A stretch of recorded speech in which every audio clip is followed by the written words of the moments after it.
Hey there, it's Hardcore Sustainable, and today's video is about how to make homemade ramen noodles in the end times. Society's crumbled, the grid is down, there's no electricity, you don't have access to fossil fuel, there's widespread chaos.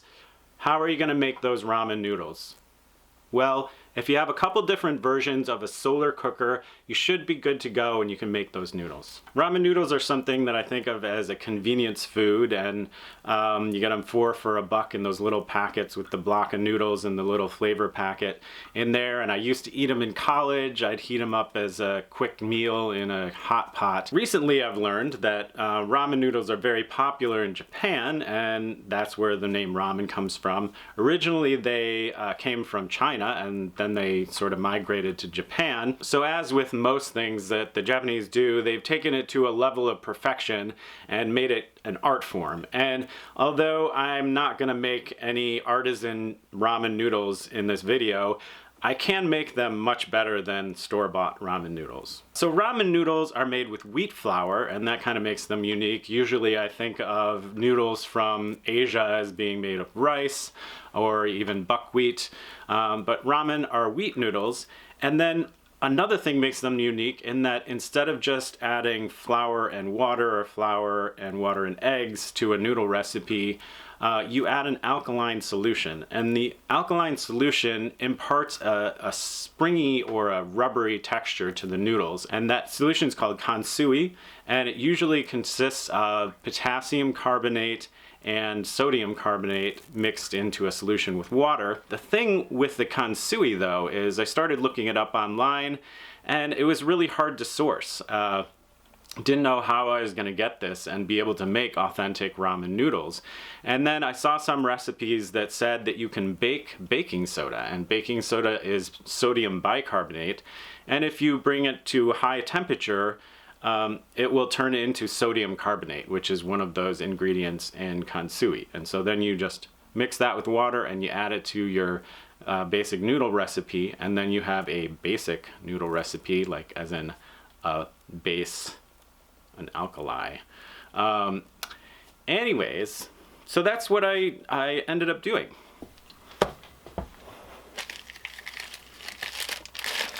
The goal is to change sodium bicarbonate, baking soda, to sodium carbonate. You do this by adding heat so that one of the carbon atoms is evaporated in the form of carbon dioxide. The ideal temperature to do this is between 250 and 350 degrees Fahrenheit. See if we can get 2 grains out of here. That is the perfect temperature for a solar oven. So I thought this would be a great opportunity to demonstrate the power of the sun to provide all the energy needed to make ramen from scratch. The higher the temperature, the faster the process will happen. You can monitor the progress by weighing the baking soda before starting and then weighing it after heating. Once it has lost 1/3 of its weight, it will have undergone the process totally. This simple sun oven has a cooking box painted black and reflectors to concentrate the sun's rays. It can get as high as 350 degrees Fahrenheit on a warm, sunny day. I started with 1 ounce of soda and left it in the oven for a couple hours. It was only about 250 degrees in there this time, so the process was slower.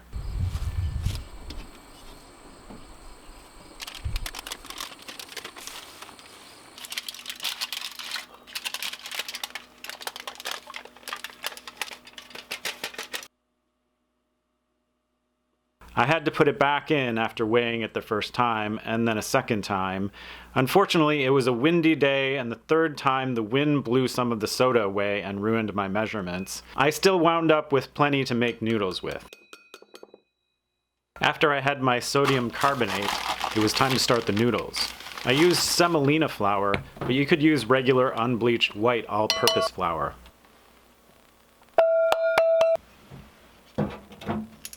I dissolved the baked baking soda in the water the recipe called for.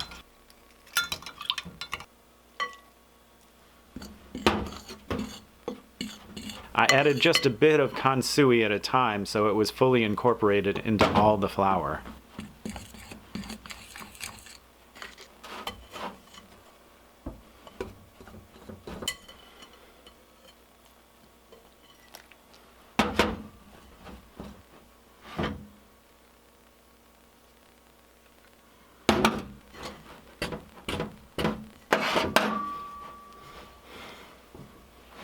When all the kansui and water was mixed in, it seemed a bit dry still, so I added just a little bit more water until it made a firm dough. I left the dough to sit in the fridge for a few hours before rolling out sections by hand with a rolling pin. This dough is so heavy you don't want to have the pasta maker do all the rolling or you'll break it.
Part of this whole deal.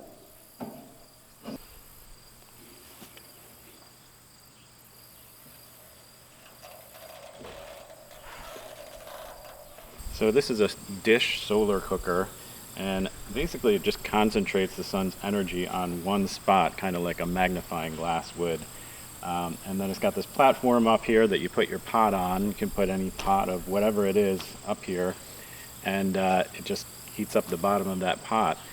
It can boil water usually in like 5 to 10 minutes. We'll see how it's working today because we're not in the middle of summer. It's not like the peak intensity of the sun's energy right now at this time of year.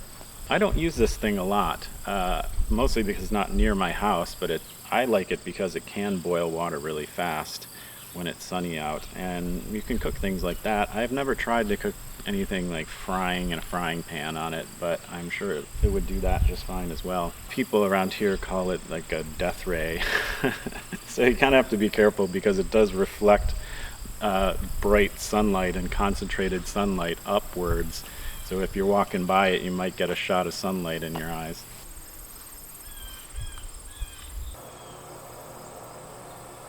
You can hear the water starting to simmer.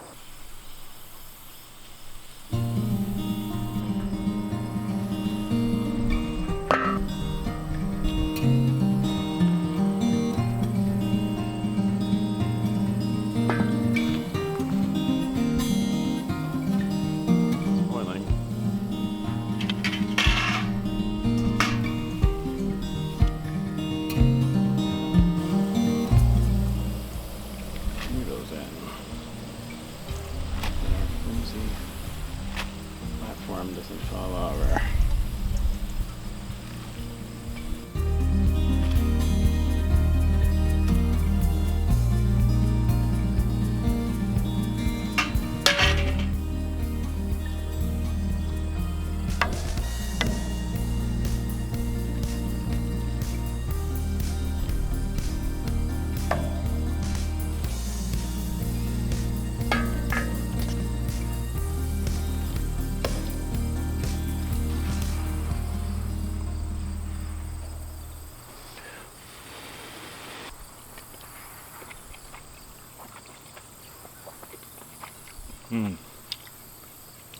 Just right.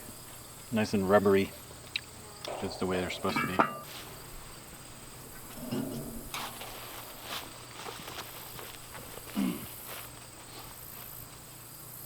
You just turn it off by turning it around.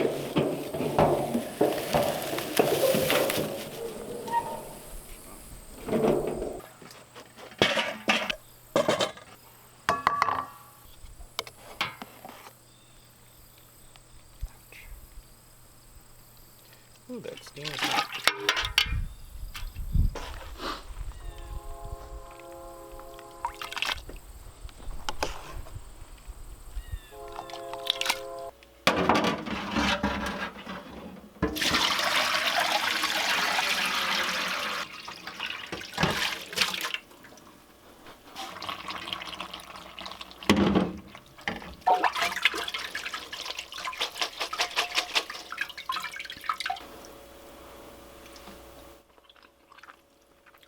Looks pretty good.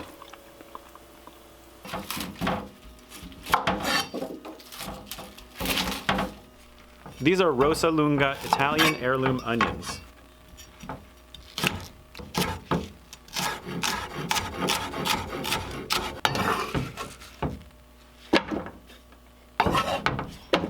Whew, those onions are really potent. They are making my eyes water. And German extra hardy garlic.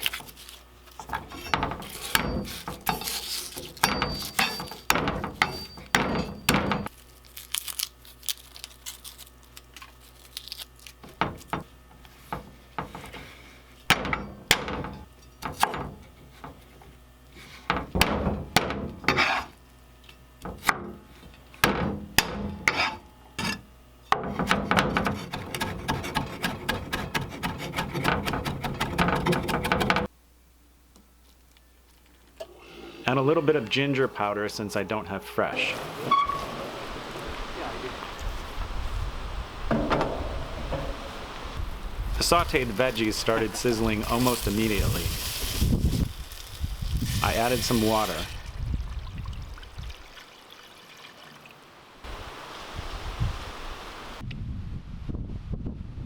Some fish sauce and soy sauce. Now, the reason you don't really have to worry about this solar cooker being a death ray is simple science.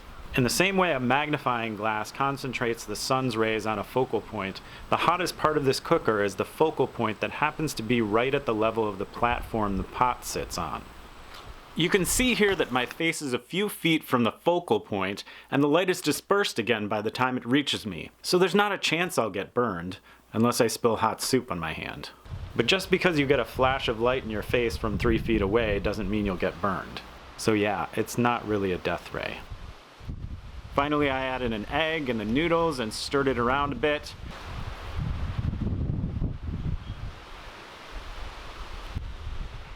Cooked it for a couple minutes and finally it was ready to serve.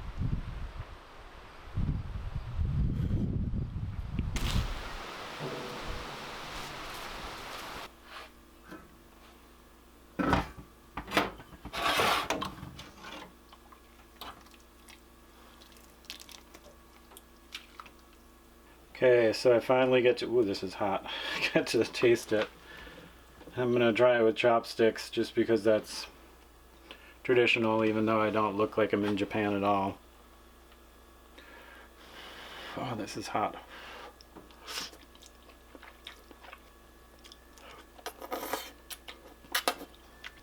It's also supposed to be traditional to slurp your ramen noodles when you eat them. And I think it turned out pretty good. Yeah, I just love the taste of homemade ramen noodles because they taste so much different than the store-bought ones, as you can imagine. But these things hold their shape so well. They're perfect. And the whole thing was done using the power of the sun.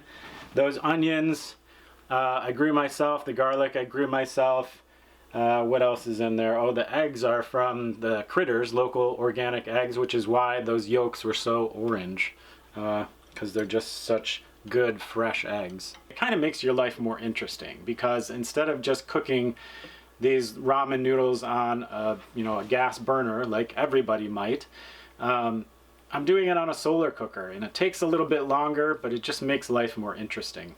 Hey, hit that like and subscribe button if you don't have a subscription to my channel yet, and hope you liked the video, and check out some of my other videos on my channel. I think I'm up to like 190 by now, and I think I just passed 25,000 subscribers, so that's great. I'm so glad to have you all out there watching my life and inspiring me to do more.